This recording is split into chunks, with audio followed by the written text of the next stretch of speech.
Woke Supremacy Harlow. News. And I'm Jim Sciutto. Overnight, damning evidence. The Justice Department released its most comprehensive filing to date as it responds to former President Trump's request for a special master to review all those documents. Officials say that top secret government documents were, quote, likely concealed and removed as part of an effort to obstruct the FBI's investigation. This, of course, in addition to them being held at Mar-a-Lago. In their 36-page filing, Justice Department officials laid out how Trump failed to return dozens of highly classified documents, this despite several requests over several months. The Justice Department also released its most visual piece of evidence, and you're looking at it. That is a photo showing documents with the highest classification markings laid out there by the FBI. Officials say those documents were recovered from a container that Trump kept at his Mar-a-Lago home. Now, since January, the U.S. government has recovered more than 320 classified documents from Mar-a-Lago. The Justice Department says 3 of those classified documents were not in boxes in that storage facility. They were actually found in former President Trump's desk. So let's begin this morning with all of that news and this stunning filing from the DOJ with our correspondent, Kara Scannell. Kara, this is why DOJ needed 40 pages. They needed twice what the court had said that they could have because they had to apparently lay all of this out. Yeah, good morning, Jim and Poppy. I mean, part of the objective of this filing is for DOJ to, as they say, correct the narrative, correct this false impression that the Trump team has given that they have been fully cooperative with this investigation. This level of detail was not required at all in this filing, but the Justice Department taking it as an opportunity to tell the judge who was not involved in the search warrant just the type of work that they had done to this point. And they said that they've recovered 320 classified documents from Mar-a-Lago. They said that when they executed the search warrant there 3 weeks ago, they recovered twice as many records that they had been given from the Trump team when they had subpoenaed them back in May. So clearly indicating here that they were not getting the type of information and the full record of information that they believed existed there. In fact, as you noted, they said that DOJ said that they likely concealed and removed some of these documents in an effort to obstruct this investigation. We're also learning from the filing that some of those records, as you said, they were in a storage room in the basement. When the FBI first went there in June, they were not allowed to look into those boxes. When they went and they executed that search warrant, they discovered the bigger trove of records. They also discovered that 3 documents, classified documents, were found in the desk drawers belonging to the former president's within his office. So definitely is some indication here that they were not getting what they believe to be the full story. Now, in addition, you look at those records there, they're marked secret and top secret.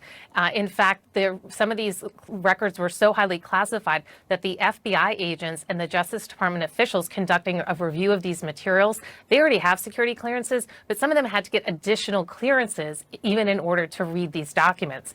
Now, DOJ, this is all part of this filing related to a special master. They say one is not necessary, say in fact that these records don't belong to the former president, they belong to the U.S. government, and that there's no right that the former president has to have a special master in this to conduct this review or to obtain these records back. And they also say that if a special master were appointed, it could significantly harm DOJ's own efforts, including efforts by the intel community to review these materials to see if any sources and methods need to be protected. Jim, Poppy? Well, so many details in there, including the idea that there were some torn up documents. We'll be digging into that further as we continue to cover this. Thanks so much, Kara Scannell. Well, former President Trump's team has just today, they have until tonight at 8 p.m. Eastern time to respond to DOJ's filing. And this morning, the former president is lashing out as the Justice Department's probe clearly has intensified. CNN reporter Gabby Orr joins us now. So Gabby, the former president, extremely, unusually vocal, even by his standards, on a social media platform in the last couple of hours. What kinds of things is he saying there? Well, Jim, Poppy, he has not specifically responded to the DOJ filing that we saw last night. But you're right. Over the past 12 hours, including yesterday, former President Donald Trump posted more than 60 times on his own Truth Social media platform, which is an unusually high volume for him. A lot of these were anti-government posts, posts that were critical of federal investigators, specifically the FBI. But there were also some others others that were aimed at his political opponents, including Joe Biden and some Republicans like Mitch McConnell as well. Now, the former president has been up again this morning on Truth Social, criticizing the FBI once more, and also specifically taking aim at these photos that were released of documents that were scattered across the floor at Mar-a-Lago and included in that filing last night as evidence of the haphazard way that he was storing some of these materials, including highly sensitive and classified materials, at his Palm Beach residence. So again, former President Donald Trump has not yet responded specifically to last night's DOJ filing, but he is on a tear this morning on Truth Social, lashing out at the FBI. Yeah. Gabby Orr, we appreciate the update. Joining us now to talk about all of these headlines from DOJ's filing is the former Deputy Director of the FBI, Andrew McCabe, and Caroline Polisi, federal and white-collar criminal defense attorney. Andy, where do we begin? We learn in this filing you've got 33 boxes that were seized by the FBI in that August search containing more than 100 classified records. In total, you've got more than 320 classified documents that were at Mar-a-Lago, including what we showed, some with the highest security and classification markings. What does this do to the former president's argument that he's been cooperating all along and this search was never necessary? Well, Poppy, I mean, it obliterates that argument. I mean, I think the thing that stands out to me most from the language in this filing is they've gone to great pains to show that there has not only has there not been cooperation from the Trump team, there's been allegedly obstruction and deliberate obfuscation. So the affidavit or affirmation signed by the custodian of records, who we believe is the attorney, it couldn't be more inaccurate. They say they conducted a diligent search. They say they've recovered any and all documents described by the subpoena, and that no copies of those documents have been retained.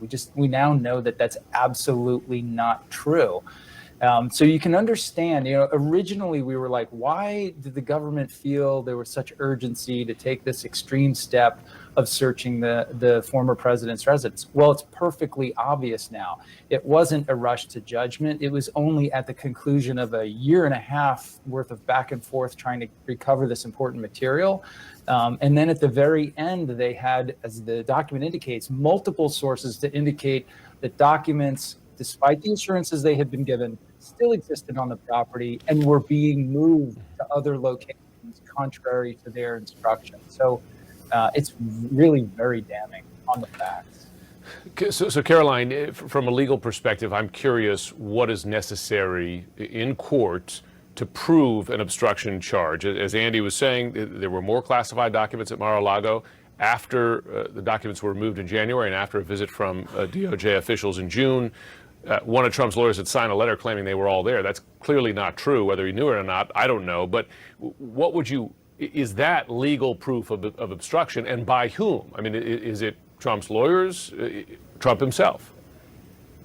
Yeah, Jim, incredibly damaging. And the facts that Andy laid out just now go to a really clear picture of an 18 U.S.C. 1001 violation. Mm-hmm. We heard a lot about them sort of in the Mueller investigation, and they have to do with, lying to federal investigators or obstructing an investigation. And this affidavit, or excuse me, this filing really makes it clear that not only are we discussing obstruction in the first instance with respect to the underlying crime that the affidavit put forth to get the search warrant, which was the initial mishandling, seizing, absconding with classified information. But on top of that, we now have a really clear layer of a 1001 violation, which is an obstruction of that investigation. And I thought that the DOJ did a great job sort of laying those facts out. It doesn't get more cut and dried. The attorneys attested to conducting a diligent search. I would note that one question would be whether or not the attorneys knew that this subset of information had been removed from the storage space prior to their diligent search. So that will be at issue. And then we need to know who the confidential informants were with respect to how this information was handled post responding to the grand jury subpoena in June. Andrew, one thing that I don't want to lose sight of is the fact that at the core of this filing is DOJ's assertion that no, a special master should not be appointed because, in their view, that would harm the intelligence committee's, the intelligence community, rather, review of these documents. I mean, they write that having a special master appointed would impede the intelligence community from conducting its ongoing review of the national security risk. And look at all 320 plus classified documents. I mean, that is what the intel community is trying to go through at this point, and they're saying, don't hold that up. That's absolutely right, because the appointment of a special master would likely also come with an injunction that specifically prohibited the government from proceeding in either the classified damage assessment review or the ongoing criminal investigation. So they're proceeding from a very strong position, saying, "Hey, we are reviewing this stuff. The IC is reviewing this stuff. Determine if we have sources and methods that have been put at risk, human beings at risk, technologies and collection capabilities maybe need to be shut down or removed so they are not discovered." And it's important to know that that's not a determination you make by simply reading the document and rendering a judgment. You have to then go back to the originator of that document, the entity or the agency that is in control of that technology or that source, and get a fulsome assessment from that agency. Like, what do you think? Do you need to start moving people? Do you need to start removing technologies and access? Caroline, I do have to ask you just quickly if you can do this, because there's evidence here, but we have seen in Trump's history for years evidence, right, of obstruction, or at least the allegation. I'm just curious what the practice is with a former president. I suppose we haven't faced something like this before, or public officials. What standard has to be met? Is it a higher standard for a Justice Department to make a decision to indict? Yeah, I mean, this goes to the overarching question we discussed with respect to January 6th and this investigation as well. Merrick Garland has big decisions to make in terms of prosecutorial discretion. Obviously, this is a political question. I would note that the DOJ did a great job sort of in the last pages of their submission. They read the room with respect to, the indication that the judge was going to grant the application for a special master, and they laid out really tight parameters for that appointment. So I think they see the writing on the wall.